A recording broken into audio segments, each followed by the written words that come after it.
మనమే దేవుని ఇల్లు. అంటే దేవుడు తాను ఉండటానికి మనల్ని సృష్టించాడు, లేక మనల్ని నిర్మించాడు, మనల్ని సిద్ధపరిచాడు, అలాగే స్థిరపరిచాడు. మరి మనము జీవించడానికి ఈ భూమిని సృష్టించాడు, దీనిని సిద్ధపరిచాడు, అలాగే స్థిరపరిచాడు. చూసి ఎంత బాగా స్థిరపరిచాడంటే ఒక గంటకి అది 1,11,600 కిలోమీటర్ల వేగంతో తిరుగుతున్నా కూడా కదలకుండా ఉన్నట్టు, అసలు ఏమీ కదలకుండా. చూసారు, అంత వేగంతో తిరుగుతూ తన చుట్టూ తాను తిరుగుతూ సూర్యుని చుట్టూ తిరిగి వస్తున్నా కూడా మనం ఏమీ కదలకుండా, అలా నిశ్చలంగా కదలకుండా, తొనకకుండా, బెరగకుండా. ఎప్పుడన్నా ఇలా జరిగింది అనుకోండి, ఇలా కదిలింది, మన పరిస్థితి ఏంటి? గుండె జల్లు అంటది కదా. అంత చక్కగా ఆయన స్థిరపరిచి నివాస స్థలముగా, నివాస యోగ్యంగా ఉండినట్లుగా భూమిని సిద్ధపరిచాడు. ఇప్పుడు వెంకన్న గారు అలాగే పద్మ గారు వారి కుటుంబం నివాసంగా ఉండడానికి ఇంటిని సిద్ధపరిచారు, స్థిరపరుచుకున్నారు కదా. అవునా? అన్ని గట్టిగా బిగించి పెట్టారనమాట. తలుపులు, ఈ మెస్, పైన రేకు, అవన్నీ కూడా ఏం చేశారు? గట్టిగా బిగించారు. మరి మనం కట్టుకుని ఇంటికి 4 లక్షలు ఇది అని ఒక లెక్కలు చెప్తున్నాం కదా. మరి దేవుడు కట్టిన ఇంటికి ఎన్ని లక్షలు పెట్టి లెక్కలు కడతారే? ఒక ఇంటికి కూడా మనం చేయలేం. కాబట్టి తల్లి గర్భంలో మనల్ని నిర్మించిందే ఆయనే. పిండమై ఉండగా మనల్ని చూసింది కూడా ఆయనే. మన రోజులు ఎన్నో మనకు తెలియదు, కానీ ఆయనకి మొత్తం తెలుసు. కనుక ఆయన ఇంటిలో ఆయన ఉండాలని ఆయన ఇల్లు కట్టుకున్నాడు. కానీ ఆయన ఇల్లుని ఆయన ఇంటిగా ఉంచలేదు జనము. ఏం చేశారంట? దొంగలు గుహగా చేశారు, లేక పాపిష్టి పనులు చేస్తూ ఉన్నారు. మరి పాపం చేసేవారిలో దేవుడు ఉంటాడా? తప్పు చేసేవారిలో దేవుడు ఉంటాడా? అబద్ధాలాడేవారిలో దేవుడు ఉంటాడా? ఎదుటి వాళ్ళ మీద కుళ్ళుకునే వారిలో దేవుడు ఉంటాడా? ఉంటాడంటారా?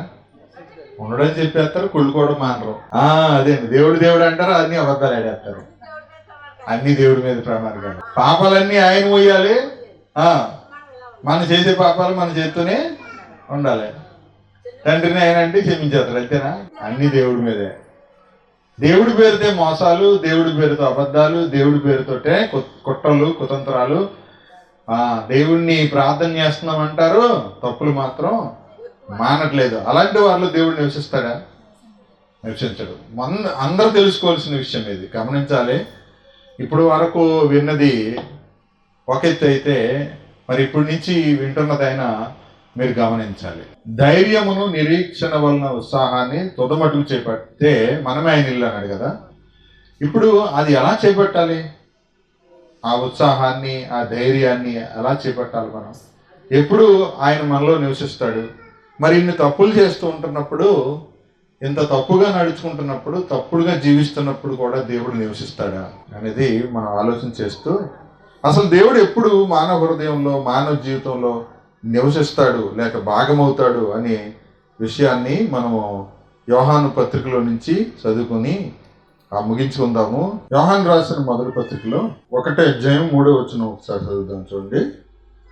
మాతో కూడా మీకును సహవాసము కలిగినట్లు మేము చూచిన దానిని వినిన దానిని మీకు తెలియజేస్తున్నాము. మన సహవాసం అయితే తండ్రితో కూడాను ఆయన కుమారుడైన యేసుక్రీస్తుతో కూడాను ఉన్నది. మన సంతోషము పరిపూర్ణమగుటకై ఈ సంగతులను రాయించు. ప్రియులారా, యేసు ప్రభుని నమ్మిన వారి సహవాసం ఎవరితో ఉంది? తండ్రితో ఉంది. ఆయన కుమారుడైన యేసుక్రీస్తుతో కూడా ఉంది. అంటే ఆయన సహవాసంలో ఏముందంటే సంతోషం ఉంది. ఆ సంతోషం ఎట్లాంటి సంతోషం అంటే పరిపూర్ణమైన సంతోషం. కాబట్టి మన సంతోషం పరిపూర్ణం అవటం కొరకే దేవుడు ఈ మాటలు మన కొరకు రాయించాడు. వింటున్నారా? పరిపూర్ణమైన సంతోషం మానవుడు అనుభవించడానికే, తెలుసుకోవడానికే ఈ సంగతులు రాయించాడు. మరి పరిపూర్ణమైన సంతోషం ఎప్పుడు వస్తుంది? మంచి ఇల్లు కట్టుకుంటే వస్తుందా? మరి అనుకుంటారు కదా. అమ్మాయిలు అయితే మంచి రావాలి, మంచి మొగుడు రావాలి. అబ్బాయిలు అయితే మంచి పిల్లలు రావాలి. సంతోషం వస్తుందా? లేదు. ఉన్న సంతోషం పోతుంది. ఇప్పుడు భయపడిపోతున్నారు. ఇప్పుడు కదా. అన్ని మంచివే కావాలి, కానీ ఎప్పుడు మన సంతోషం పరిపూర్ణం అవుతుంది? ఇల్లు కట్టుకుంటే సంతోషం పరిపూర్ణం అవుతుందా? ఇల్లు కట్టుకున్నా కూడా అందులో బాధలు ఉంటాయి, అందులో ఇబ్బందులు ఉంటాయి, అందులో కూడా శ్రమలు ఉంటాయి, అందులో కూడా అప్పుడప్పుడు బలహీనతలు కూడా వస్తూ ఉంటాయి. ఇల్లు కట్టుకుంటా అంత మాత్రాన పరిపూర్ణమైన సంతోషము ఉండదు. ఆ ఇంటిలో నిజంగా మన ఇంటిలో మనం ఉండడానికి, మనం కట్టుకున్న ఇంట్లో మనం సంతోషంగా ఉండాలి. మరి దేవుడు కట్టిన ఇంట్లో దేవుడు సంతోషంగా ఉండాలొద్దా? మరి దేవుడు ఎప్పుడు సంతోషంగా ఉంటాడు? దేవుడి సంతోషం మాకెందుకు? మా సంతోషం మా తిప్పలేవు, మమ్మల్ని ఆదుకోమను, మమ్మల్ని గుర్తు చేసుకోమను. మమ్మల్ని మర్చిపోయాడు దేవుడు, మమ్మల్ని చిన్నచూపు చూస్తున్నాడు. మా మీద ఆయనకి సీతకన్ను, వేసవకాలం కన్నా సీతకన్ను వేసినండి, అసలు చూస్తలేదని. అంటే ఆలోచించేయండి ఒకసారి. పరిపూర్ణమైన సంతోషం దేవునితో సహవాసంలోనే ఉంటుంది. అది గుర్తుపెట్టుకోండి. కుటుంబ సభ్యులు అందరూ కూడా దేవునితో సహవాసంలో ఉండాలి. యేసుక్రీస్తుతో సహవాసం కలిగి ఉన్నప్పుడు మన సంతోషం పరిపూర్ణం అవుతుంది. అంటే కుటుంబ సభ్యులు అందరి హృదయాల్లోనూ యేసుప్రభు ఉండాలి. ఎప్పుడుంటాడు అన్నది మనం వాక్యంలోంచి చూద్దాం. ఇదే పత్రికలోంచి చదువుదాము. ఇక్కడ మనందరం కూడా తల్లి గర్భంలోంచి పుట్టాం.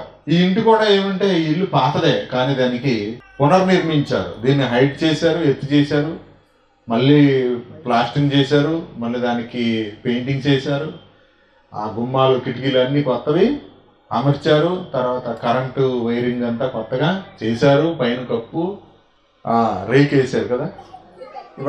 అవన్నీ మరలా తిరిగి పునర్నిర్మాణం చేశారు, కొత్తదిగా చేశారు మొత్తం ఇంటిని కదా. అలాగే దేవుడు కూడా తల్లి గర్భంలోంచి మనం జన్మించాము, ఎదిగాము, అలాగే ఎదుగుతున్నాం, బతికాము, పెరిగాము, పెద్దవాళ్ళు అయ్యాం. ఈ లోపల చాలా చాలా తప్పులు, అపరాధాలు చేసేసాం, ఎన్నో అబద్ధాలు ఆడేసాం, ఎంతోమంది మీద కుళ్ళుకున్నాం, ఎవరితో దెబ్బలాట్లు ఆడేసాం కదా. మరి ఈ లోపల చాలా పెట్టేసుకున్నాం కదా. అందులో ఈ పెట్టుకున్న ఫస్ట్ ఏంటంటే, మనుషుల్ని అపవిత్రపరిచే విషయాల్లో దురాలోచనలు. ఏ ఆలోచనలు? దురాలోచనలు ఉన్నవారి హృదయాల్లో దేవుడు ఉంటాడా? ఉండడని తెలిసినా కూడా చర్చికి వెళ్ళే వాళ్ళు అందరూ దేవుడిని నమ్ముకున్న వాళ్ళేనా? చాలా మంది బయట కూడా అంటారు, ఏమని? వీళ్ళు దేవుడిని నమ్ముకున్నారు. ఎలా చెప్పారు? చర్చికి వెళ్తారు అంటే చర్చికి వెళ్ళే వాళ్ళందరూ దేవుడిని నమ్ముకున్న వాళ్ళేనా? నేను అడుగుతున్నాను, చెప్పండి ఒకసారి. చర్చికి వెళ్ళే వాళ్ళందరూ దేవుణ్ణి నమ్ముకున్న వాళ్ళేనా?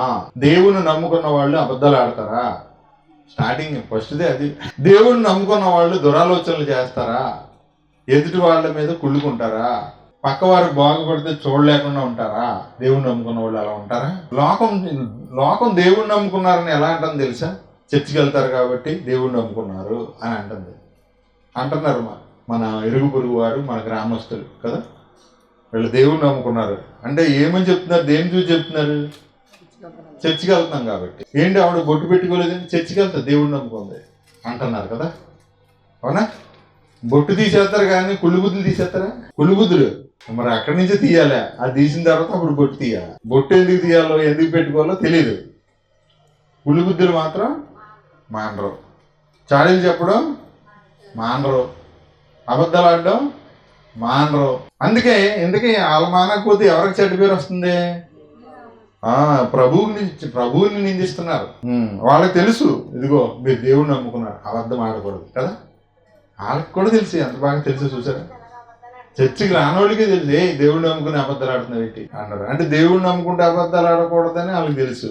మరి అప్పుడు మనమని అడగాలి కదా, మరి మేము దేవుడిని నమ్ముకుని అబద్ధాలు ఆడుతున్నాం, మరి మీరు ఎవరు నమ్ముకున్నారని అడగాలి కదా. వద్దా? అడగరు. ఎందుకంటే ఇలా అసలు అంతకంటే దొంగలేళ్ళు, వాళ్ళకంటే దొంగలేళ్ళు, వాళ్ళ మంచోళ్ళు.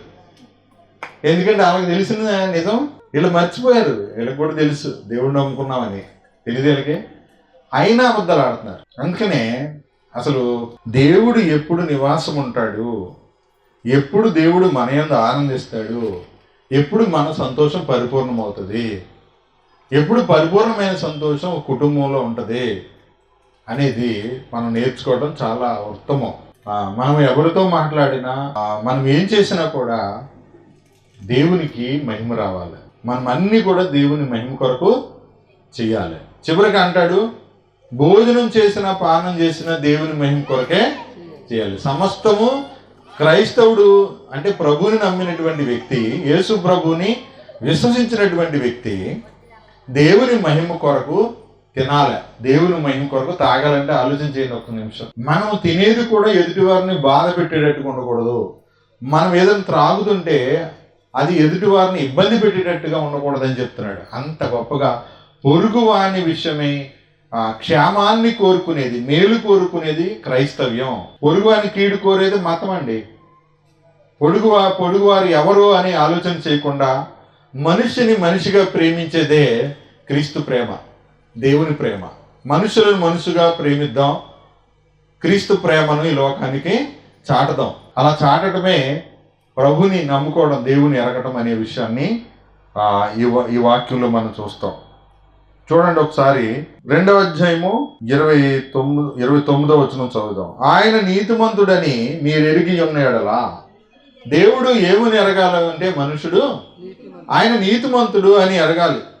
దేవుడు నీతిమంతుడని ఎరగాలి. దేవుడు అబద్ధాలు ఆడేవాడు, దేవుడు మోసాలు చేసేవాడు అంటే అసలు ఇంకా నమ్మడానికి అసలు అవకాశమే లేదు.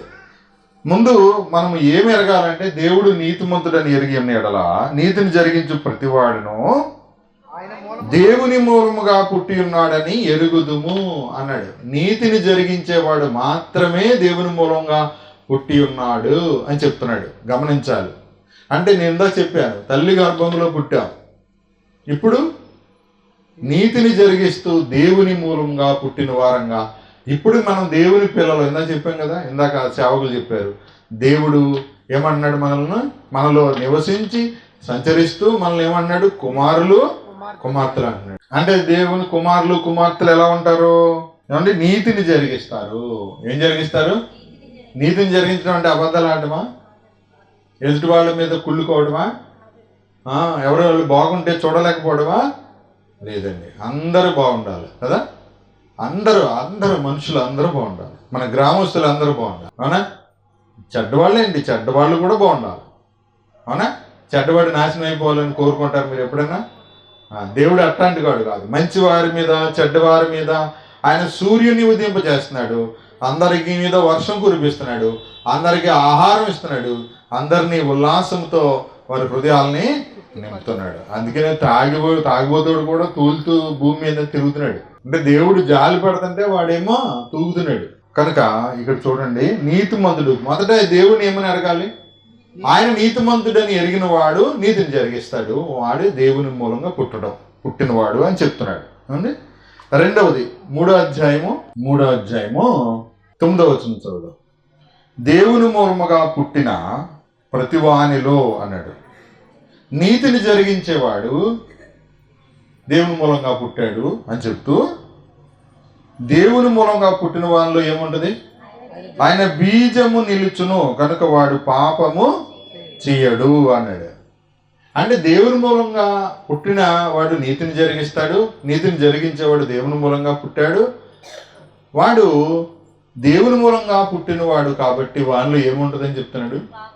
దేవుని బీజం ఉంటుంది అన్నాడు. ఏంటది? దేవుని బీజం. కాబట్టి చర్చికి వెళ్ళే వాళ్ళు అందరిలోనూ దేవుడి బీజం ఉంటుందా? ఉండదు. ఎవరైతే ఆయన మాట వింటారో, ఆ మాటను హృదయంలో చేర్చుకుంటారో, హృదయంలో భద్రపరుచుకుంటారో, హృదయాల మీద రాయబడుతున్న ఆ మాటలు ఎవరి హృదయంలో ఉంటారో వారిలోనే దేవుని బీజం ఉంటుంది. దేవుని బీజం ఉన్నవాడు పాపం చేయడు అనమాట. అంటే దేవుని వాక్యం, దేవుని బీజం అంటే ఏంటి? దేవుని మాటే దేవుని బీజం. కాబట్టి ఇప్పుడు చూడండి 10వ వచనం. దీనిని బట్టి దేవుని పిల్లలు ఎవరో అపవాది పిల్లలు ఎవరో తేట పడును. అపవాది పిల్లలు ఎవరో దేవుని పిల్లలు ఎవరో ఎలా తెలుస్తుందంట? ఏమండి? 6వ వచనం చదువుదాం, మనకు తెలుస్తుంది. ఆయన యందు నిలిచి ఉండు వాడు ఎవడును పాపం చేయడు. అంటే దేవుని యందు నిలిచి ఉన్నవాడు ఎవడు కూడా పాపం చేయడు. మరి దేవుని యందు నిలిచి ఉన్నాము అనుకుంటున్నారు కానీ, దేవుని సన్నిధికి వెళ్తున్నారు కానీ పాపం చేయకుండా ఉండలేకపోతున్నారు చాలా మంది. ఇలాంటి వారిని బట్టి దేవుని మార్గము దూషించబడుతుంది. దేవుని మార్గము చాలా గొప్పది. ఆ మార్గాన్ని తెలుసుకుని జీవిస్తే వారు పాపం చేయరు. అలాగే పొరుగు వారికి ఎవ్వరికి, మనుషులకు కీడు చేయరు. మనుషులకు కీడు చేస్తున్నారంటే వారు దేవుణ్ణి ఎరగరు. అక్కడ చూడండి ఎంత బాగుందో. 6వ వచనం చదివితే, ఆయన యందు నిలిచి ఉండి వాడు ఎవడు కూడా పాపం చేయడు, పాపము చేయవాడు ఎవడును ఆయనను చూడను లేదు లేదు. అంటే ఇప్పుడు పాపం చేస్తాడంటే ఇలా మనం తెలుసుకోవచ్చు. ఒకడు పాపం చేస్తాడంటే వీడు దేవుణ్ణి ఎరగడు ఫస్ట్.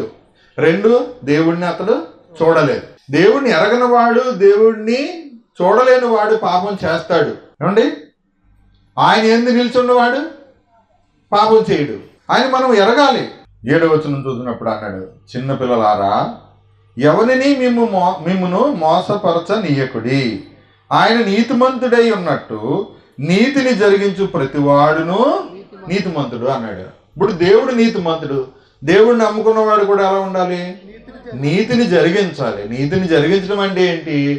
ఆయన పట్ల విశ్వాసంతో జీవిస్తూ పొరుగు వారిని ప్రేమించాలి. అదే నీతిని జరిగించడం అంటే. దేవుని నమ్మితే మనుషుల్ని ఏం చేయాలి? ప్రేమించాలి. బాధ పెట్టకూడదు, కీడు చేయకూడదు. నేను ఇదే చెప్తున్నాను. క్రైస్తవ్యాన్ని ఒక మాటలో చెప్పమంటే, ఒక లైన్లో చెప్పమంటే, దేవుణ్ణి నమ్మిన వాడు మనుషులను ఏం చేస్తాడు? ప్రేమిస్తాడు. మనుషుల్ని ద్వేషిస్తున్నాడు అంటే అతనికి దేవుడే తెలీదు. దేవుడితో అటువంటి అతనికి ఏ సంబంధమో లేదు. అతను దేవుడిని ఎరగడు. మనుషులు ద్వేషించేవాడు, మనుషుల్ని బాధ పెట్టేవాడికి దేవుడే తెలీదు. మరి ఏ మతమైనా సరే వాడు, నేను మళ్ళీ చెప్తాను, ఏ మతమైనా సరే ఒక మనిషిని బాధ పెడుతూ నా మతం గొప్పదే అన్నాడంటే అసలు వాడికి దేవుడే తెలీదు. ఆ పరమాత్మ స్వరూపం, ఆ ఈ యొక్క యావత్ విశ్వాన్ని, ప్రపంచాన్ని కలుగజేసినటువంటి ఆ సృష్టికర్త ఎవరో వాడికి తెలియదు. సృష్టికర్త ఒక్కడే ఉన్నాడని చెబుతూ ఆ సృష్టికర్త కలుగజేసినటువంటి ఆయన బిడ్డల్ని, మనుషుల్ని హింసిస్తూ బాధ పెడుతున్నాడంటే వాడికి దేవుడు తెలుసని చెప్పొచ్చా మనం? అసలు దైవ స్వరూపం ఈ సృష్టిలో ఎక్కడుంది చెప్పండి? ప్రకృతిలో ఉందా, మనుషుల్లో ఉందా? దేవుని స్వరూపం మనుషుల్లో ఉంది. మరి మనిషిని ద్వేషిస్తే దేవుడిని ద్వేషించినట్టు కాదా? మనుషులు హింసిస్తే దేవుడిని హింసించినట్టు కాదా?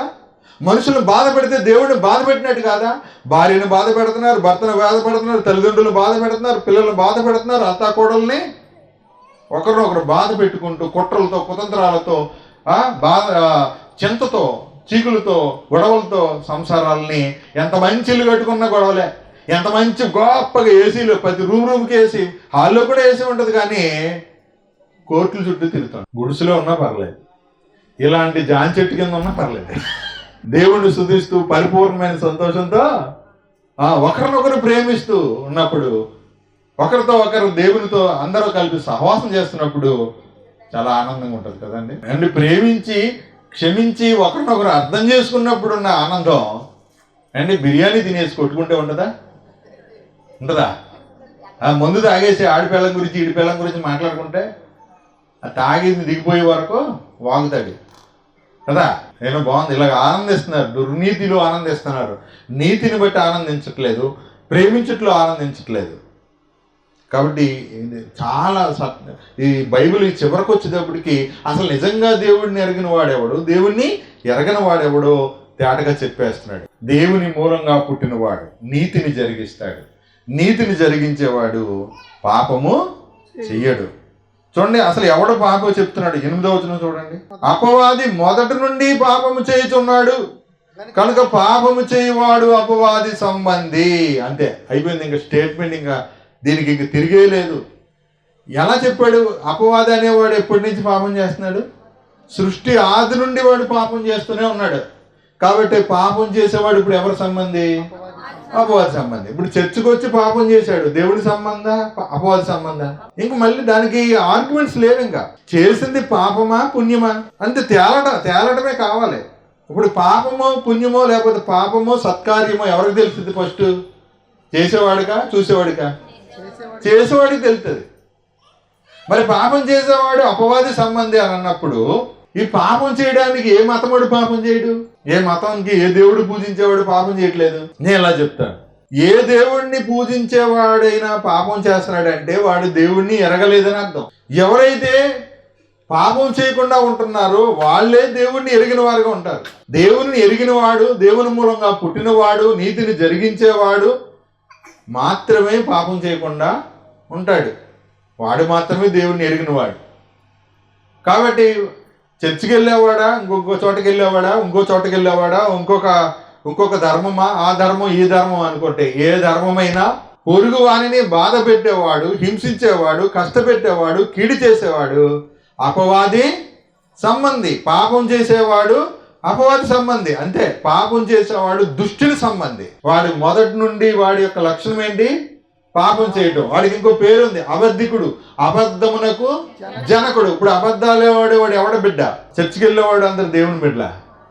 చర్చికి వెళ్తున్నారు కానీ అబద్ధాలు ఆడుతున్నారు. వాళ్ళు ఎవరు? అపవాది పిల్లలే. యేసు ప్రభువు కూడా ఆ దినాల్లో ఆ జనాంగంతో అంటాడు, మీరు మీ తండ్రి అపవాది పిల్లలు, మీరు మీ తండ్రి దురాశలు నెరవేర్చగోరుతున్నారు. వాడు తన స్వభావానికి విరుద్ధంగా ఏది చేయడు అంటాడు. ఎప్పుడు మంచి మాట్లాడ్డు, నీతి మాట్లాడ్డు. ఎప్పుడన్నా సత్యం మాట్లాడతాడు వాడు? మాట్లాడ్డు. వాడు ఎప్పుడూ అబద్ధికుడు. వాడు మొదటి నుండి వాడు అబద్ధికుడు, పాపం చేస్తున్నాడు వాడు. అసలు అబద్ధానికి జనకుడు తండ్రి వాడు. కాబట్టి ఇప్పుడు ఎవడైనా అబద్ధాలు ఆడితే వాడు ఎవడు సంబంధి? ఇప్పుడు వాడి సంబంధి. లేదు, నేను చర్చికి వెళ్తున్నాను, నాకు బైబిల్లో చాలా తెలుసు, నేను చాలా పాటలు పాడతాను, మా చర్చిలో నేను అరగంట ప్రార్థన చేస్తాను, ఇంట్లో గంట ప్రార్థన చేస్తాను, ప్రార్థన చేసుకోకుండా బయటికే రాను, శనివారం ఉపవాస ప్రార్థన చేస్తాను, శుక్రవారం ఉపవాస ప్రార్థన చేస్తాను, శ్రమ దినాల్లో 40 రోజులు కఠినమైన ఉపవాసం చేస్తాను. అసలు పచ్చి మంచినీళ్ళు కూడా తాగను, సాయంత్రం అది ఇది కలిపి తినేస్తాను. ముందేమో పచ్చి మంచినీళ్ళు తాగరండి, ఎవరికి ఉపయోగం? నేను ఎలా చెప్తాను? నువ్వు మంచినీళ్ళు తాగుతావో తింటావో తినవో అది వేరే సంగతి. నీ నోట్లోంచి బూతులు రాకుండా చూసుకో. మంచి ఉపవాసం. ఎదుటి వారిని దూషించి బాధ పెట్టే మాట నీ నోట నుండి రాకుండా చూసుకో. దేవుడికి నచ్చే ఉపవాసం. అంతేనండి, దేవుడికే కాదు అందరికీ నచ్చుతాం కదా మనం. అదే అది తీసేస్తే మీరు అన్నది రైట్. ఎందుకంటే ఆ ఏదైనా తోటలో వాళ్ళకి బట్టలు కూడా లేవు, గాజులే కాదు ఆ బట్టలు కూడా తీసేమనండి వాళ్ళే. మరి నిజం చెప్తే ఎవరైనా అంగీకరించేలాగా ఉన్నారా? వాస్తవం చెప్తే అంగీకరించేలాగా ఉన్నారా? లేరు. ఇప్పుడు అలాంటి దొంగ పాస్టర్ల దగ్గరికి వెళ్తూ మనము వాళ్ళని ప్రశ్నించకుండా వాళ్ళ దగ్గరే ఉండి మొదటి నుంచి నేను ఈ చర్చికి వెళ్ళాను, ఈ చర్చిలోని బాప్తిసం పొందానంటే రక్షించేవాడు పాస్టర్ గారా లేకపోతే దేవుడా? మరి దేవుడైనప్పుడు ఏ చర్చ్ అయినా దేవుడిదేనా? ఏ చర్చ్ అయినా దేవుడిదేనా? క్రీస్తుదేనా సంఘం? మరి ఆ పాస్టర్దేంటి? మరి అక్కడ బాప్తిసం పొందారని అక్కడికే వెళ్తున్నారు. సంఘానికి ప్రభు ఎవరు? శిరస్సు ఎవరు? క్రీస్తు. మరి పాస్టర్ కాదు కదా. మరి పాస్టర్ని బట్టి ఎలా ఆడుతున్నారండి? నన్ను బట్టి ఎవరో రావద్దు ఇక్కడికి ప్రార్థనకి. అలా చెప్పే పాస్టర్ గారు ఎవరు ఉన్నారా? నా గురించి అయితే ఎవరు రావద్దు, మీకేం ప్రయోజనం లేదు. నా మాటలు మీకే ప్రయోజనం లేదు, దేవుని మాటలే ప్రయోజనం. కనుక నేను చర్చికి వెళ్ళిపోతున్నాను, నేను దేవుడిని నమ్మేసుకున్నానంటే మనం చాలా జాగ్రత్తగా ఈ లోకంలో బ్రతకాలి, చాలా బాధ్యతతో బ్రతకాలి. దేవుడిని అవమానపరచకుండా జీవించేటువంటి బాధ్యతని కలిగి ఉన్నాం. చూడండి ఒకసారి ఎంత ఎలా చెప్తున్నాడంటే 10వ వచనము 9 చదివేశాం కదా. ఎవరైతే దేవుని బీజము వారిలో నిలుస్తుందో వాళ్ళు దేవుని మూలముగా పుట్టినవాడు గనక పాపము చెయ్య జాలడు.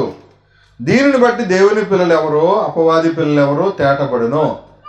10వ వచనం చదువుతున్నాను. నీతిని జరిగించని ప్రతివాడును తన సహోదరుని ప్రేమింపని ప్రతివాడును దేవుని సంబంధులు కారు. నీతిని జరిగించిన వాడు సహోదరుని ప్రేమింపని వాడు అసలు దేవుని సంబంధులే కారు. మరి మనం ఏం దేవుడి సంబంధులు అనుకుంటున్నాం? చర్చికి వెళ్ళే వాళ్ళందరినీ దేవుడి సంబంధులు అనుకుంటున్నాం. అమ్మా నీ ప్రశ్నకి ఇదే జవాబు. గాజులు వేసుకున్న వాళ్ళు, బొట్టు తీసేసిన వాళ్ళు, లేకపోతే ముగ్గెట్లోని వాళ్ళు ఇది అనుకుంటున్నారు కదా మీరు. అయ్యే దాంతో ఏం సంబంధం లేదు. ఇక్కడ చాలా చక్కగా ఓపెన్గా చెప్తున్నాడు. నీతిని జరిగించినటువంటి వాళ్ళు సహోదరుని ప్రేమింపనటువంటి వాళ్ళు దేవుని సంబంధులే కాదు. మరి ఎవరు దేవుని సంబంధులు? 11వ వచనం. మనము ఒకడినొకడు ప్రేమింపవలనని మొదటి నుండి మీరు వినిన వర్తమానమే కదా అన్నాడు. అంటే మొదటి నుంచి దేవుని యొక్క సందేశం వర్తమానం ఏంటి? మీరు ఒకరినొకరు ప్రేమించాలి. ఒకరినొకరేనా లేకపోతే మీ కులపోళ్ళేనా? ఒకరినొకరు అంటే మీ ఇంట్లో వాళ్ళేనా? అసలు ఇంట్లోనే లేదు ప్రేమ. ఇక ఈదులో ఎక్కడ ప్రేమిస్తాం? అత్తనే ప్రేమించలేని ఉత్తమరాలు కోడలు. మీరు చర్చిలో మాత్రం ప్రార్థన కదా. చర్చిలో ప్రార్థన, ఇంటికి వస్తే అత్తగారు తలుపు కడక్కనేస్తుంది ముఖం మీద, అవునా? ముఖం చూసి ఇలా తిప్పుద్ది మూతి, ఈ పక్క నుంచి ఆ పక్కే. వెళ్ళొచ్చింది ప్రార్థనకి అంటది అత్తగారు, అవునా? అత్తగారు వెళ్తే కోడలు, కోడలు వెళ్తే అత్తగారు. నిజంగా దేవుని ఎరిగినటువంటి అత్త కోడళ్ళు కడుపును పుట్టిన తల్లి బిడ్డల కంటే ఎంతో ప్రేమగా ఉంటారు. ఇద్దరికి దేవుడు ఎరిగితే, ఇద్దరు దేవుని ప్రేమ అర్థమైతే ఏమండి, తల్లి కూతుర్ల కంటే ఎక్కువగా హత్తుకుని ఉంటారు, అర్థం చేసుకుని ఉంటారు. వాళ్ళు దెబ్బలాడుకుంటున్నారంటే వాళ్ళిద్దరికి దేవుడు తెలియదు అని అర్థం. ఇందులో ఏ ఒక్కరికి దేవుడు నిజంగా అర్థమైన రెండో వ్యక్తి కూడా మారిపోతారు, మార్చుకోగలుగుతారు జ్ఞానంతో. దేవుడు అట్లాంటి జ్ఞానాన్ని ఇస్తాడు. అది చేత కాలేదంటే అర్థం ఏంటి తెలుసా? వాళ్ళకి దేవుడు అంటే ఇంకేంటో అర్థం కాలేదు. వాళ్ళు నీతిని జరిగించట్లేదు అంటే దేవుడిని వాళ్ళు నమ్మట్లేదు. దేవుని నమ్మితే ఏం చేస్తారు? దేవుని నమ్మిన కోడలు అత్తని ప్రేమిస్తుంది, అత్తకి లోబడి ఉంటుంది, అత్తని గౌరవిస్తుంది. అలాగే దేవుని నమ్మినటువంటి అత్త కూతురులాగా ప్రేమిస్తుంది కోడల్ని. కూతురు కంటే ఎక్కువ, కూతురు ఎక్కువ కోడలు ఎక్కువ అంటే ఏం చెప్పండి? ఇప్పుడు కోడలు ఎక్కువ. ఎందుకు? కూతురు పోద్ది, బయటికి వెళ్ళిపోతుంది, వేరే ఇంటికి కోడలవుతుంది కూతురు. కానీ వేరే ఇంటి బిడ్డ మన ఇంటి బిడ్డగా వచ్చింది, మన వంశంలోకి మన రక్త సంబంధం అయింది. కాబట్టి ఇప్పుడు మన కూతురు కంటే కోడలే మనకి ఎక్కువ. ఇప్పుడు మరి లోకంలో అలాగుందా? లేదు. పెళ్ళైన తర్వాత పరాయి ఇంటికి వెళ్ళిపోయింది కదా, పరాయి బిడ్డ అయిపోయింది. ఇప్పుడు ఆ ఇంటి బిడ్డ వాళ్ళ బిడ్డ, మన బిడ్డ కాదు. మన ఇంటికి వేరే బిడ్డను పంపించాడు. ఎందుకంటే ఒకరినొకరు ప్రేమించాలని దేవుడు ఇట్లాంటి ఏర్పాటు చేశాడు. మనకి ఏం అవసరం లేదు. మనకి ఎంతసేపు డబ్బులు, కట్నాలు, కానుకలు, అది రాగి బిందులు, ఇత్తడి బిందులు, చెంబులు, తప్పేలాలు ఇవే తప్ప ఇంకా మనకి ఏమి ఎండి బంగారం అయ్యే కావాలా?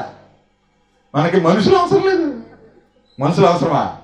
అవసరం లేదు. అయ్యే మనకి ఎంతసేపు వాటి గురించి దెబ్బలాడేసుకుంటారు, వాటి గురించి మనుషుల్ని బాధ పెట్టేస్తారు, వాటి గురించి మనుషుల్ని చంపేస్తారు. డబ్బు కోసం చంపేస్తారు కదా, కోడల్ని రాసి రంపన్నా పెట్టేస్తారు, చంపేస్తారు. కానీ మళ్ళీ చర్చికి వెళ్ళిపోతారు. మళ్ళీ ఎక్కడికి వెళ్ళిపోతారా? చర్చిలో. మళ్ళీ మొఖాలకు మళ్ళీ చర్చిలో పెళ్ళి ఒకటి. ఇలాంటి వాళ్ళకి మళ్ళీ చర్చిలో పెళ్ళి అవసరం అంటారా? దేవుని వర్తమానం ప్రేమించాలన్నదే, అది గుర్తుపెట్టుకోండి. తర్వాత 4వ అధ్యాయం, 3వ అధ్యాయంలో చదివేశాం కదా, 4వ అధ్యాయం. 4వ అధ్యాయంలో ఏముందంటే 7వ వచనం చూడండి. 7వ వచనం, ప్రియులారా మనము ఒకడినొకడు ప్రేమింతుము, ఎలా అనగా ప్రేమ దేవుని మూలముగా కలుగుచున్నది. ప్రేమించు ప్రతివాడును దేవుని మూలముగా పుట్టినవాడే దేవుని ఎరుగును. నిజంగా దేవుణ్ణి ఎవరండి? ప్రేమించేవాడే దేవుని మూలంగా పుట్టినవాడు. ప్రేమించు ప్రతివాడు దేవుని మూలంగా పుట్టినవాడే దేవుని ఎరుగును. అంటే దీని అర్థం ఏంటంటే, నీతిని జరిగించేవాడు దేవుని మూలంగా పుట్టినవాడు అన్నాం, ప్రేమించే ప్రతివాడు దేవుని మూలంగా పుట్టినవాడు అన్నాడు. దేవుని మూలంగా పుట్టినవాడు, నీతిని జరిగించేవాడు మాత్రమే దేవుని ఎరిగినవాడు. అబద్ధాలు ఆడేవాడు దేవుణ్ణి ఎరిగినవాడు కాడనమాట. పాపం చేసేవాడు దేవుణ్ణి ఎరిగినవాడు కాదనమాట. ఇక దీనికి మతంతో సంబంధం ఉందా చెప్పండి? పాపం చేసేవాడు, ఏమండి, నీతిని జరిగించని వాడు, అబద్ధాలు ఆడేవాడు దేవుని సంబంధి కాదన్నప్పుడు వాళ్ళు దేవుని ఎరిగిన వాళ్ళు అంటారా? దీనికి మతంతో ఏమైనా సంబంధం ఉందంటారా? చెప్పండి, మతంతో సంబంధం ఉందా? అందుకని యేసు ప్రభు ఎప్పుడు మతం చెప్పలేదు. ఆయన జీవించే విధానం చెప్పాడు, ప్రేమను చెప్పాడు. ఆ పరమాత్ముడి ప్రేమను స్వరూపాన్ని బయలుపరిచాడు యేసు ప్రభు. అది గుర్తుపెట్టుకోవాలి. కాబట్టి దేవుడు ప్రేమ స్వరూపి, ప్రేమ లేనివాడు దేవుణ్ణి ఎరగడు. 7వ వచనం మళ్ళీ చదువుతున్నాను. ప్రేమించు ప్రతివాడును దేవుని మూలముగా పుట్టినవాడే దేవుని ఎరుగును. ప్రేమింపని వాడు, ద్వేషించేవాడు దేవుణ్ణి ఎరగలేదు. వాడు దేవుని మూలంగా అసలు పుట్టనే లేదు. అమ్మా నాన్నల కడుపును పుట్టాడు, ఏదో ఒక కులంలో పుట్టాడు. ఆ కులంలో ఆ కులస్తులను బట్టి వెళ్ళిపోతున్నాడు ముందుకి.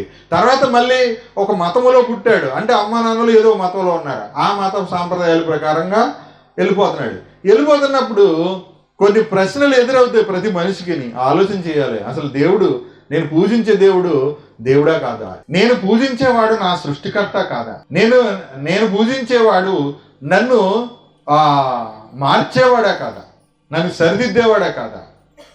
నన్ను తన రూపానికి లేదా తన యొక్క స్వభావంలోకి మార్చుకునేవాడా కాదా? ఆయన నీతిమంతుడు, ఆయన పరిశుద్ధుడు, ఆయన పాపం చేయడు, ఆయన పాపము లేనివాడు, ఆయన పాపము ఎరగనటువంటి వాడు. మరి మనము కాబట్టి ఆయన నీతిమంతుడు, నన్ను కూడా ఆయనలాగే ఏం చేస్తున్నాడు? నీతిమంతుడిగా చేస్తున్నాడు. ఆయన పరిశుద్ధుడు, నన్ను కూడా ఏం చేస్తున్నాడు? పరిశుద్ధపరుస్తున్నాడు. ఆయన పాపం చేయడు కాబట్టి నన్ను పాపం చేయకుండా మార్చే దేవుడు నాకు కావాలి. అంతేనండి. ఇప్పుడు నన్ను ఎవరు బాధ పెట్టకూడదు, నన్ను ఎవరు ఇబ్బంది పెట్టకూడదు, నాకు ఎవరు కీడు చేయకూడదు కదా. మరి నేను ఎవరికైనా చేయొచ్చా? చేయకూడదు కదా. ఇది ఒక్కటి సూత్రం గుర్తుపెట్టుకోండి అంతే. నాకు ఎవరు కీడు చేయకూడదు అంటే నేను ఎవరికి కీడు చేయకుండా నన్ను మార్చే దేవుడు నాకు కావాలి. ఇది ప్రతి మనిషి కోరుకోవాలి. ఇలాగా ప్రభువా, దేవా, తండ్రి అండి, దేవుడిని ఏమని పిలుస్తున్నాము? యేసు ప్రభు నమ్మిన వారు అందరికీ దేవుడు తండ్రి అవుతున్నాడు. అంటే దేవుని కుమారుడు అవుతున్నాం కాబట్టి మనం దేవుడిని తండ్రి అని పిలుస్తున్నాం. పరమ తండ్రి, పరలోకమందున్న మా తండ్రి, సృష్టికర్త, ఇదిగో నన్ను ఎవరు బాధ పెట్టకూడదని నేను కోరుకుంటున్నాను. నేను ఎవరిని బాధ పెట్టకుండా నాకు సహాయం చెయ్యి. ఆ బాధ పెట్టని జీవితం నాకు కావాలి. నన్ను బట్టి అందరూ సంతోషించాలి. చూడండి, ఒక బిడ్డ పుట్టినప్పుడు ఇంట్లో అంతా హ్యాపీ కదా. బోసు నవ్వులు చూసి ముసి నవ్వులు చూస్తాం. అడుగు ఎదిగిన తర్వాత ఆ పనికిమాల పనులు చేసి వచ్చాడు, అందరం బాధపడిపోతాం. అంతేనా? అవునా కదండి? కానీ బాగా ఎదిగిన తర్వాత బాగా చదువుకొని స్కూల్లో ఫస్ట్ వచ్చాడని చెప్పేసి మనల్ని కూడా పిలిచి దండేశారనుకోండి, ఎంత ఆనందం. అవునా కదండి? అలాగే దేవుడు కూడా అందరిని బట్టి ఆనందించాలనుకుంటున్నాడు తప్ప బాధపడాలనుకోవట్లేదండి. మనుషులు మాత్రం కులం పేరుతో, మతం పేరుతో, రకరకాల పరిస్థితుల పేరుతో వేరైపోయి ఒకరినొకరు బాధించుకుంటున్నారు. ఇలాంటి బాధించేవాళ్ళు మనుషుల్ని ఏ రూపాన బాధ పెట్టినా, ఏ పేరుతో బాధ పెట్టినా, అది ఇంట్లో అయినా సరే, భార్యను బాధ పెట్టేవాడికి దేవుడు తెలియదు, భర్తను బాధ పెట్టే స్త్రీకి దేవుడు తెలియదు. నేను మళ్ళీ చెప్తాను, ఇంకో మాట చెప్తాను, చాలా కఠినమైన మాట చెప్తున్నాను. విడాకులు తీసుకునే వాళ్ళు దౌర్భాగ్యులు. అలాంటి వారికి అసలు దేవుడితో ఏ సంబంధము లేదు. ఏ కారణం చేత కూడా ఎవరిని విడిచిపెట్టకూడదు. అలా విడిచిపెట్టేస్తున్నారు. ఎవరు విడిచిపెట్టేస్తున్నారో నాకు వద్దని వాళ్ళు దెయ్యపు సంబంధులు, వాళ్ళ సైతాన్లు, వాళ్ళే దెయ్యాలు. ఎందుకంటే వాళ్ళు సమాజాన్ని పాడు చేసే చీడ పురుగులు, అత్యంత ప్రమాదకరమైనటువంటి వ్యక్తులు వాళ్ళు. అంటే భర్తలను మోసం చేసేవాళ్ళు, భార్యలు మోసం చేసేవాళ్ళు, ఈ సమాజానికి అత్యంత ప్రమాదకరమైనటువంటి వ్యక్తులు అనమాట. ఈ నచ్చలేదని ఇంకో పెళ్లి చేసుకునేవాళ్ళు, ఇతడు నచ్చలేదని ఇంకొకరితో పోయేవాళ్ళు, వీళ్ళందరూ చాలా భయంకరులు. తెలుసుకోవాలి అందరూ కూడా. దేవుడు వివాహ వ్యవస్థను ఏర్పాటు చేశాడు. వివాహము ద్వారా మాత్రమే, వివాహ సంబంధంలో మాత్రమే ఈ సమాజంలో బిడ్డలు, మనుషులు కలగాలి, మనుషులు పుట్టాలి. ఇంకా అక్రమంగా ఈ భూమి మీద ఎవరు పుట్టినా కూడా సమాజానికి కీడే కానీ మేలేమీ జరగదు. అందుకు గమనించాలి పిల్లరా. ఎందుకు దేవుడు పంపించాడు యేసు ప్రభునంటే 9వ వచనం, 4వ అధ్యాయం 9వ వచనం, మనం ఆయన ద్వారా జీవించినట్లు దేవుడు తన అద్వితీయ కుమారుని లోకములోనికి పంపెను. యేసు ప్రభు ద్వారా జీవించాలని యేసు ప్రభుని పంపించాడు. యేసు ప్రభు ద్వారా జీవించడం అంటే ఒకరినొకరు ప్రేమిస్తూ జీవించడమే. ఏంటండి? ఒకరినొకరు ప్రేమిస్తూ జీవించడమే. దీనివల్ల దేవుడు మన యందు ఉంచిన ప్రేమ ప్రత్యక్షపరచబడెను అన్నాడు. అంటే దేవుడు ప్రేమని ఏ విధంగా మన ఎడలో చూపించాడు, ప్రత్యక్షపరిచాడంటే, ఏమండి, యేసు ప్రభువునే మన కొరకు ఇచ్చాడు. అంతే. యేసు ప్రభువుని మన కొరకు ఇచ్చాడు. ఎందుకు? ఆయన ద్వారా జీవించాలని. అంటే దేవుడు తన ప్రేమను వెల్లడి చేశాడు. అంటే యేసు ప్రభువుని ఇచ్చాడు. మరి మనం ఏం చేయాలి? మరి మనము యేసు ప్రభు ద్వారా జీవించడం అంటే ఏంటి? ఒకరినొకరు ప్రేమించడమే. దేవుడు ప్రేమించి తన ప్రియకుమారుని ఇచ్చాడు. మరి యేసు ప్రభు ప్రేమించి ఏమి ఇచ్చాడు? ప్రాణమే ఇచ్చేశాడు. అంటే బాధ పెట్టాడా? ప్రాణం ఇచ్చాడా? పాపుల్ని చంపేశాడా? దుర్మార్గుల్ని శిక్షించేశాడా? లేదండి. అందరూ మారాలి. చంపేస్తూ పోతే ఏ ఒక్కడు మనిషి అన్నవాడే ఉండడు. ఇందాక చదువుకున్నాం కదా, రోమన్ 3:23, ఏ భేదము లేదు, అందరూ పాపం చేశారు. పాపం చేశారంటే శిక్షించేయాలంటున్నారు మనుషులు. శిక్షించేయాలంట. అంటే ఎలా చెప్పుకుంటారు? కొంతమంది ఇలా అంటారు, దుష్టుల్ని శిక్షించేయాలి, మంచివారిని రక్షించేయాలంట. అలా మంచి వాళ్ళు ఎవరైనా ఉన్నారు భూమి మీద? అందరూ పాపం చేశారు. ఏ భేదం లేదంటే ఇంక ఏ భేదం కూడా లేదు. ఇక ఏది లేదు. పాపం చేయని నరుడు ఒకడు కూడా లేడు. పాపము చేయక బ్రతికే నరుడు ఎవడను లేడని బైబిల్ చెప్తోంది. ఇంకా ఏ గ్రంథమైనా, ఏ మతమైనా చెప్తుంది. పాపం ఖచ్చితంగా చేస్తాడు, చేయనుడు వాడు ఎవడో లేడు. కాబట్టి పాపం చేసేవాడు అపవాది సంబంధి, దుష్టుని సంబంధి, వాడు దేవుణ్ణి ఎరగడు కాబట్టి పొరుగువానికి కీడు చేస్తాడు. పొరుగువానికి కీడు చేసేవాడు దేవుణ్ణే ఎరగడు, వాడికి దేవుడు తెలియదు. కాబట్టి దేవుడు మన యందు ఉంచిన ప్రేమ ప్రత్యక్షపరచబడింది. దీనికి రుజువే ప్రభువైన యేసుక్రీస్తు శరీరధారి అయి మనవలే మనుషుడుగా వచ్చాడు. ఆ మనుషుడు ఎట్లా జీవించాలో చూపించాడు తన జీవితం ద్వారా. చివరికి తన ప్రాణాన్ని మానవుల పాప పరిహారం కొరకు బలియాగం చేశాడు. అంటే ఎదుటి వ్యక్తి దుష్టత్వానికి మనం బలైపోవాలి తప్ప ఎదుటి వ్యక్తిని చంపే పని మాత్రం మనం చేయకూడదు, బాధ పెట్టే పని మాత్రం మనం చేయకూడదు. ఇక్కడ అంటాడు చంపేయడమే నేరం కాదు, ద్వేషించడం కూడా నేరమే అన్నాడు. 3వ అధ్యాయము 14వ వచనం చూడండి. మనం మన సహోదరులను ప్రేమించుతున్నాము కనుక మరణములో నుండి జీవములోనికి దాటి ఉన్నాం. అసలు ప్రేమించడం అంటేనే మరణంలో నుండి జీవంలోనికి దాటడం. ప్రేమ లేనివాడు మరణమందు నిలిచి ఉన్నాడు అన్నాడు. అంటే ప్రేమ లేనివాడు ఎక్కడ ఉన్నాడు?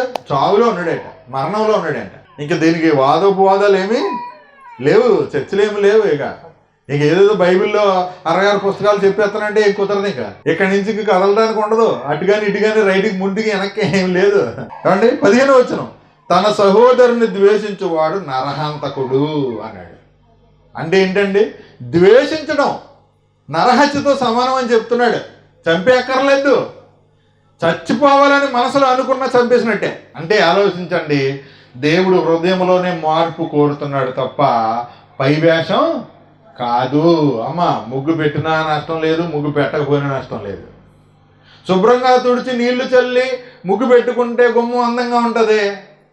లేకపోతే ఇంట్లో చెత్త తీసుకొచ్చి బయట వేసుకుంటే చండాలంగా ఉంటుంది. అది కూడా చెప్పాలా? కాబట్టి ఇంటిని చూస్తే ఇల్లాలు ఎలాంటిదో చెప్పొచ్చు. కాబట్టి శుభ్రంగా సర్దుకుంటే ఇల్లాలు మంచి గుణవంతురాలు అని అర్థమవుద్ది. ఎక్కడెక్కడ పడేసి మొత్తం ఎక్కడ తగిలిచ్చేసింది అనుకో బట్టలు తోరణాల్లాగా, 3 రోజులు అంటే ఇల్లు పెరుగుతుంది. గుణవంతురాలు జ్ఞానవంతురాలు ఏం చేస్తే ఇల్లు కట్టుకుంటుంది, ఇల్లు సర్దుకుంటుంది. ఏమండి? స్త్రీగా నిన్ను పుట్టించాడు, ఒక తల్లిగా, ఒక భార్యగా, ఒక చెల్లిగా, ఒక అక్కగా, ఒక దేవుడు ఒక ఆధిక్యతని ఇచ్చాడు. అప్పుడు ఏంటి ఇంట్లో పని అంటే ఆర్డర్ పెట్టేసుకోవడం కాదు, మాటికి కొత్త వస్తువులు తెచ్చి ఇంట్లో పెట్టుకోవడం కాదు, కానీ ఉన్న వస్తువులతో సంతృప్తికరంగా సంతోషంగా ఎలా జీవించాలో నేర్చుకుంటూ ఇంటిని చక్కబెట్టుకోవాలి, ఇంటిని సర్దుకోవాలి. ఇంటిని ఎక్కడకుండా ప్రతిరోజు చక్కగా ఏ రోజు చూసినా సరే అలా సర్దేసి ఉండాలి తప్ప బతకంతో అలా పడుకుని ఉండకూడదు. శుభ్రంగా ఎప్పటికప్పుడే నెలకు ఒకసారి, నెలకు 2 సార్లు అయినా సరే ఇల్లు శుభ్రం చేసుకుంటూ ఉంటే ఇల్లు శుభ్రంగానే ఉంటుంది, మనుషుల ఆరోగ్యం కూడా ఉంటుంది. ఎక్కడెక్కడ దుమ్ము ధూళి కింద ఉన్నాయనుకోండి, ఆరోగ్యములు పాడైపోతాయి, బద్ధకం పెరిగిపోతుంది, సోమరితనము పెరిగిపోతే సోమరితనం విక్రింతలు పాలు చేస్తుంది. ఏంటండి? సోమరితనం విక్రింతలు పాలు చేస్తుంది. అంటే ఎక్కిరిస్తారు. దీనికి చాలా బద్ధకం, కదలలేదు, లెగలేదు, కూర్చోలేదు, చూడు దాని ఇల్లు చూడు ఎలాగుందో అంటారనరా. ఆ వస్తువులు, బాత్రూంలో బకెట్స్ ఇవన్నీ చూస్తే ఏంటి ఇలా ఉంది చిచ్చి అంటారు. అంటే ఇప్పుడు ఏంటి, ఇంట్లో ఏ వస్తువు చూసినా, వంటగదిలో చూసినా ఆ ఇల్లాలు ఎలాంటిదో మనకు అర్థమైపోతుంది. బద్దగస్త్రాలా లేకపోతే అమ్మ తెలుస్తుందో తెలీదా? అంతకంటే ముఖ్యంగా సరే ఈ శుభ్రం కంటే ముఖ్యంగా దేవుడు కోరుతున్నది ఏంటి? హృదయం, అంతరంగములోని పరిశుద్ధత, అంతరంగ స్వభావము మనకి అలంకారంగా ఉన్నప్పుడు ఆటోమేటిక్గా ఇల్లు కూడా అలంకరించబడుతుంది, సర్దుకోబడుతుంది. కాబట్టి గమనించండి. 5వ అధ్యాయం 1వ వచనం చదువుదాం. టైం అయిపోయింది. యేసే క్రీస్తు ఉన్నాడని నమ్ము ప్రతివాడును దేవుని మూలముగా పుట్టి ఉన్నాడు. పుట్టించిన వారిని ప్రేమించు ప్రతివాడును ఆయన మూలముగా పుట్టిన వారిని ప్రేమించు. ఇక్కడ ఎవరు దేవుని మూలంగా పుట్టిన వారని ఇంకో విషయం చెప్తున్నాడు. యేసు ప్రభువే క్రీస్తు అని నమ్మే ప్రతివాడు దేవుని మూలంగా పుట్టాడట. ఇప్పుడు యేసు ప్రభువుని నమ్మిన వాడే దేవుని మూలంగా పుట్టినవాడు. షార్ట్ కట్లో చెప్తున్నాను. ఇప్పుడు దేవుని మూలంగా పుట్టిన వాణిని పుట్టించాడు, ఒకరిని దేవుడే పుట్టించాడు. ఆ పుట్టించిన దేవుణ్ణి ప్రేమించేవాడు ఏం చేస్తాడు? ఆయన మూలంగా పుట్టిన వాడిని కూడా ప్రేమిస్తాడు. కానీ ఇలా చెప్తాను మీకు అర్థం కావడానికి. నేను దేవుని మూలంగా పుట్టాను, సేవకులు కూడా దేవుని మూలంగా పుట్టారు. కాబట్టి ఇప్పుడు నేను ఈయన్ని పుట్టించిన వాణిని నేను ప్రేమిస్తున్నాను. అప్పుడు నేను ఏం చేస్తాను? ఈయన్ని ప్రేమిస్తాను. అర్థమైందా? మీకు అర్థం కాలేదా? అలాగే ఈయన్ని పుట్టించాడు, నన్ను పుట్టించాడు. అప్పుడు ఆయన్ని పుట్టించిన వారిని ప్రేమిస్తున్నాం అనుకోండి, అప్పుడు నన్ను హృదయపూర్వకంగా ఈయన ప్రేమిస్తాడు. అర్థమైందా? ఇప్పుడు ఎందుకు ఉదయపూర్వంగా ఒకరినొకరు ప్రేమించలేకపోతున్నారంటే అసలు పుట్టించిన వారు ఎవరో తెలియలేదు జనాలకి. అంతేనా?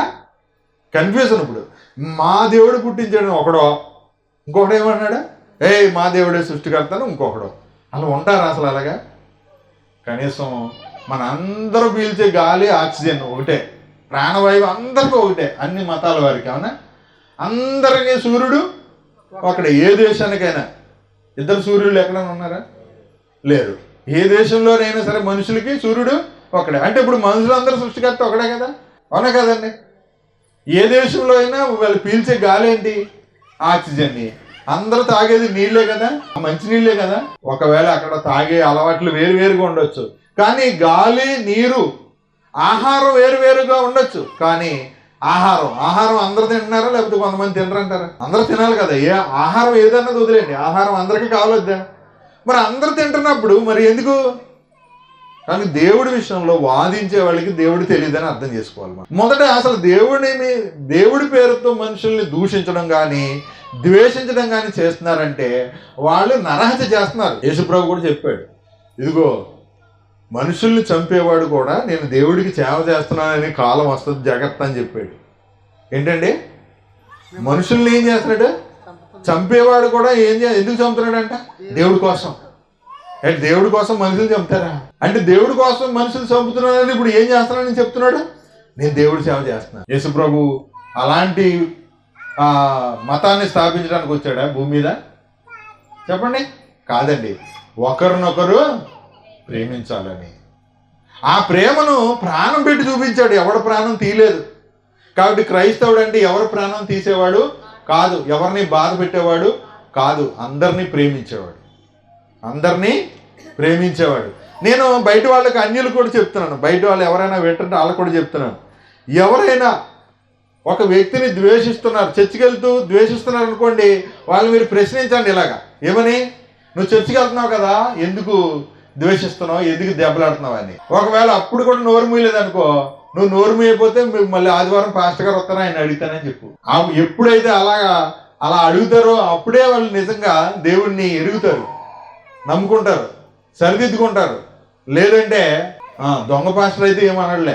ఎప్పుడైనా ఎవరైనా అలా దెబ్బలాడుతున్నప్పుడు అంటే అలా చెప్పండి. అది ఎక్కువ డబ్బులు ఇచ్చిన వాళ్ళకంటే ఎక్కువ ప్రార్థన అంట. దేవుని మూలంగా పుట్టిన వారందరూ 4వ వచనం, 5వ అధ్యాయం 4వ వచనం, దేవుని మూలంగా పుట్టిన వారందరూ లోకమును జయించుదురు, లోకమును జయించిన విజయము మన విశ్వాసం. కాబట్టి యేసు దేవుని కుమారుడని నమ్మేవాడే లోకాన్ని జయిస్తాడు. దేవుణ్ణి, యేసుప్రభుని ఎందుకు నమ్మాలంటే లోకాన్ని జయించడానికి నమ్మాలి, మనుషులు ప్రేమించడానికి నమ్మాలి. ప్రేమించడం ద్వారానే మనుషుని యొక్క సంతోషము పరిపూర్ణం అవుతుంది. ఓకేనా? అర్థమైందా? అంటే ఇప్పుడు ఇంట్లో ఆనందం ఉండాలంటే ఏముండాలి? ఈ ఇంట్లో ప్రేమ ఉండాలి. ప్రేమ ఎవరి మధ్య, ఎవరిలో ఉండాలి? ఈ ఇంట్లో ఎవరు నివసిస్తున్నారు వాళ్ళలో ప్రేమ ఉన్నప్పుడు ఇంట్లో ఆనందం ఉంటుంది, ఆశీర్వాదం ఉంటుంది, సంతోషం ఉంటుంది, సమృద్ధి ఉంటుంది, పరిపూర్ణమైనటువంటి సంతోషం ఉంటుంది. ఈ ఇంటికి పరిపూర్ణమైన సమాధానము కలుగును గాక. ఓకేనా? అర్థమైంది మీకు? ఎక్కువ ఏం అవసరం లేదు, ఎక్కువ వద్దు, ఎక్కువ గంటలు ఏం వద్దు. ఇది ఒక్క విషయం అర్థం చేసుకోండి. మీరు ఇదిగో ర్యాలింగ్ నుంచి వచ్చిన సహోదరులు అందరికి కూడా జ్ఞాపకం చేస్తున్నాను ఇదే మాట. నిజంగా మన దేహము దేవాలయంగా ఉండాలి, ఈ దేహంలో దేవుడు ఆనందించాలంటే మనము యథార్థంగా ప్రేమించాలి. దేవుడు ప్రేమించినట్టుగా ప్రేమించడమే. ప్రేమించడానికి నేర్చుకోండి. దేవుని వలననే ప్రేమించబడడానికి నేర్చుకుంటారు, దేవుని చేతనే నేర్పబడతారు. ప్రేమ దేవుని మూలంగానే కలుగుతుంది. అంటే దేవుని వాక్యం వింటేనే కలుగుతుంది. దేవుని వాక్యమే ఆయన బీజం. ఆయన బీజం ఎవరిలో ఉంటుందో వాళ్ళు పాపం చేయరు, పొరుగువానికి కీడు చేయరు, ఎవరికి అపకారాన్ని తలపెట్టరు. అందరూ బాగుండాలని కోరుకుంటారు, వాళ్ళు సంతోషంగా ఉండాలని కోరుకుంటారు. కాబట్టి సంతోషానికి మార్గం ఏంటంటే దెబ్బలాడడం కాదు. దెబ్బలాడి ఎవరి నుంచి ఏమీ పొందుకోలేరు. దెబ్బలాడడం వల్ల, ద్వేషించడం వల్ల నష్టం పొందుతారు. అందుకని ఇంట్లో ఎప్పుడు దెబ్బలాడకండి. దయచేసి భర్తల మీద దెబ్బలాడకండి, భార్యల మీద దెబ్బలాడకండి, అత్తల మీద దెబ్బలాడకండి, కోడల మీద దెబ్బలాడకండి, ఇరుగు పొరుగు వారితో దెబ్బలాడకండి. దెబ్బలాడే వాళ్ళు ఎవరికి అసలు దేవుడే తెలియదు. అమ్మా, నీ తెచ్చుకొచ్చేతో దెబ్బలాట్లు ఆడేశారనుకోండి, మీ పొరుగు కాదు, మా పరువు దేవుడి పరువు కూడా మీరు తీస్తున్నారు. అందుకని బయట వాళ్ళని కూడా అడగమని చెప్తున్నారు. ఏంటి దెబ్బలాడుకుంటున్నారు, ఏంటి చర్చికి వెళ్తున్నారు, మీరు మారండి అని వాళ్ళు చెప్తారు. అంటే చర్చికి వెళ్ళే వాళ్ళు దెబ్బలాడుకుని చర్చికి వెళ్ళిన వాళ్ళు దెబ్బలాడుకుంటే వాళ్ళకి తేడా ఏంటి? చర్చికి వెళ్ళక ముందర ఎలా ఉన్నాము, చర్చికి వెళ్ళిన తర్వాత ఎలా ఉండవు, తేడా ఉండాలి వద్దా? తేడా లేకపోతే ఎందుకు వెళ్ళడం చెప్పండి. అందుకని చెప్తున్నాడు, దేవుని ఎరిగితే ప్రేమిస్తావు, ప్రేమ లేనివాడు దేవుణ్ణి ఎరగడు. ప్రేమించు ప్రతివాడు దేవుని మూలంగా పుట్టినవాడే దేవుని ఎరుగును. దేవుని ఎరిగిన వాడు ప్రేమిస్తూ ఉంటే దేవుడు మన యందు నిలిచి ఉంటాడు, మనం ఆయన యందు నిలిచి ఉంటాం. ఆయన ప్రేమ మనలో పరిపూర్ణమవుతుంది. మనం ఒకరినొకరు ప్రేమించితే దేవుని ప్రేమ మనలో పరిపూర్ణమవుతుంది. ఆ పరిపూర్ణమైన ప్రేమే మనందరికీ సంతోషాన్ని కలిగజేస్తుంది. అటువంటి సంతోషం ఈ కూడికలో ఉన్న వారందరికీ, ఈ వాక్యం విన్న వారందరికీ ప్రభు దయచేయను గాక. ఈ గృహంలో నివసించే వారందరికీ, ఈ గృహంలోకి వచ్చి వెళ్ళి వారందరికీ కృపయు సమాధానమును కనికరమును దేవుని శాశ్వతమైన ప్రేమయు తోడేయుండి నడిపించును గాక. కృపాక్షేమములే ఈ గృహమునకు వచ్చి వారందరి ఎడల ఉండును గాక. ఆమేన్. పరమ తండ్రి, మీ గణనామను బట్టి కృతజ్ఞతాస్తుతులు చెల్లించుకుంటూ ఇంతవరకు తోడైనందులకే స్తోత్రాలు నాయన. మీ సేవకులు నిలబెట్టి మీరు ఇచ్చిన వర్తమానం బట్టి స్తోత్రాలు నాయన. మేమే మీ ఇంటిగా ఉండాలని మీరు ఆశపడ్డారు. ఆ ఇంటిలో, ఆ హృదయంలో నాయన మా దేహాన్ని మీ ఆలయంగా చేసుకున్నారు, నిర్మించుకున్నారు. ఆ దేహంలో మీరుండాలంటే మీ ప్రేమ, మీ కుమారుని ఎందల విశ్వాసం ఉండాలని నేర్పించారు. ఎవరు కుమారుని ఎందు విశ్వాసం ఉంచారో వారే దేవుని మూలంగా పుట్టారని, దేవుని మూలంగా పుట్టిన వారిలో ఆయన వాక్యము వింటే విశ్వాసం కలిగే ఆ వాక్యము బీజము ఎవరిలో ఉంటుందో వాళ్ళు పాపం చేయరని నేర్పించారు. తండ్రి, ఎవరు పాపం చేస్తున్నారో వాళ్ళు అపవాది సంబంధులని, ఎవరు సహోదరులను ద్వేషిస్తున్నారో వాళ్ళు నరహంతకులని నాయన వారు దేవుని ఎరగరని తెలియజేశారు. తండ్రి, ఇక నుంచి మేము ప్రేమించేవారుగా, మిమ్మల్ని ఎరిగిన వారుగా, మీ బిడ్డలుగా, మీ యందు ఆనందించేవారుగా నాయన, మీరు మా యందు సంతోషించేవారుగా, మేము ఒకరినొకరు ప్రేమిస్తూ మీ ప్రేమలో పరిపూర్ణం చేయబడినటువంటి బిడ్డలుగా మీ యొక్క ప్రేమను, మీ కనికరాన్ని నాయన, మీ ప్రేమను చాటేవారుగా, మీ కృపను చాటేవారుగా, మీ కృపను గురించి సాక్ష్యం ఇచ్చేవారుగా తండ్రి మమ్మల్ని అందరినీ ఆశీర్వదించమని, ఇది వెంకన్న గారిని, పద్మ గారిని, వారి కుటుంబీకుల్ని తండ్రి, వారి యొక్క ప్రేమించిన కుమార్తెలు మరి జ్యోతి గారిని, అలాగే నాయన ప్రసన్న కుమార్ని మీరు జ్ఞాపకం చేసుకొని, ప్రశాంత్ కుమార్ని జ్ఞాపకం చేసుకొని నాయన వారికి మరి బిడ్డలనిచ్చారు నాయన. వారి యొక్క సురేష్ గారిని బట్టి, అలాగే రాజు గారిని బట్టి కూడా మీకు స్తోత్రాలు చెల్లించుకుంటూ తండ్రి, మరి వారు నా తండ్రి వీరికి మంచి మరి బిడ్డలుగా ఉండడానికి కృప చూపించారు, మీకు స్తోత్రాలు చెల్లించుకుంటున్నాం నాయన. మరి ఈ యొక్క గృహములో ప్రతి ఆదివారం జరుగుతున్నటువంటి నాయన మీ సన్నిధిని బట్టి స్తుతులు చెల్లించుకుంటున్నాం నాయన. మరి అనేకులు చేరి రావడానికే కృప చూపించండి. మీ ప్రేమను తెలుసుకొని వారు కూడా పరిపూర్ణమైన ఆనందం అంతో కూడి జీవితాన్ని జీవించడానికే కృప చూపించండి ఆయన. ఈ యొక్క పరిచర్యను ఈ బల్లిపాడి గ్రామం అంతటికి ఆశీర్వాదకరంగా, దీవెనకరంగా చేయమని ప్రార్థన చేస్తున్నాం తండ్రి. ఈ గ్రామంలో ఉన్న పెద్దలందరినీ, అధికారులందరినీ కూడా ఆశీర్వదించమని, బలపరచమని, మీ సేవకులుగా వారిని ఆశీర్వదించమని ప్రార్థన చేస్తూ ఉన్నాం తండ్రి. ఇక్కడ చేరువచ్చినటువంటి బంధుమిత్రులు, సహోదరులు అందరిని బట్టి కృతజ్ఞతాస్తుతులు చెల్లించుకుంటూ అందరూ వారి వారి గ్రామాలకు, వారి వారి గృహాలకు క్షేమంగా తిరిగి చేరుకునే అవకాశం కలిగించమని నాయన. ఈ కుటుంబానికి ఎల్లప్పుడూ కృపాక్షేమములు వారి వెంట వచ్చును గాకని నాయన. ఈ ఇంటి మీద మీ ఆశీర్వాదము నిత్యము ఉండును గాకని ప్రభువైన యేసుక్రీస్తు ద్వారా కృతజ్ఞతాస్తుతులు చెల్లించి ప్రార్థించి బ్రతిమలాడి అడిగి వేడుకొంచున్నాం తండ్రి. ఆమేన్. మన ప్రభువైన యేసుక్రీస్తు వారి కృపయు, తండ్రి అయిన దేవుని ప్రేమయు, పరిశుద్ధాత్మని అన్యోన్య సహవాసమును, సహాయమును సకల పరిశుద్ధులందరితో పాటు మరి ఇక్కడ చేరువచ్చిన పరిశుద్ధులందరికీ, ఈ గృహస్థులందరికీ సదా తోడైంది నడిపించునుగాక. ఆమేన్. అందరికీ వందనాలండి.